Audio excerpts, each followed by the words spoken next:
In Philippians chapter 4, Paul shares with us a couple of statements that have become life verses for people, ones that come up quite a bit. Athletes write some of these verses on their sneakers and that kind of thing. One of the key ones being in verse 13, where he says, I can do all things through him who strengthens me. It's such a rallying cry. It's such an encouraging, kind of adrenaline-saturated statement to say, I can do all things through Christ who strengthens me. But Paul didn't just jump to this thought. He works his way towards it from what he said in a couple of verses prior. He says, I've learned in whatever situation I'm in to be content. I know how to be brought low and I know how to abound. In any and every circumstance, I've learned the secret of facing plenty and hunger, abundance and need. I can do all things through Christ who strengthens me. Being content is one of the most elusive virtues in the American experience. I can attest to this in just a small little example. I was watching a documentary, which I don't do often, and it was historical, which I need to do more. And this was a documentary that was capturing some real footage from World War I, and it was filling in some of the things that the soldiers were saying, and it was really bringing this experience to life. And I was mortified by how difficult the circumstances were, even in our recent history of World War I.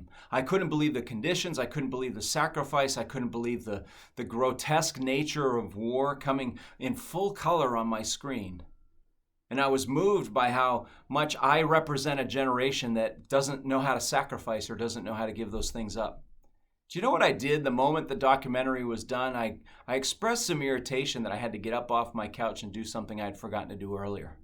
That's how quickly that lesson had left me, because contentedness is not something that I was engaged in. In fact, that isn't based on material circumstances at all. Paul says it doesn't matter how much you have or how little you have.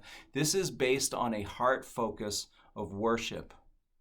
He said I had to learn how to be both in need and in prosperity. There are lessons to learn in both those areas. It's not just learn to be content if you're poor, but even those who have much need to learn how to be content. Striving towards being content in all circumstances is not some simple flip of a switch, or else Paul wouldn't have to say, I can do all things through Christ who strengthens me. So here's my challenge. Let's not pretend that we're always willing to worship God purely. Instead, let's acknowledge that the smallest irritation can jump us off this track of walking in peaceful worship with God.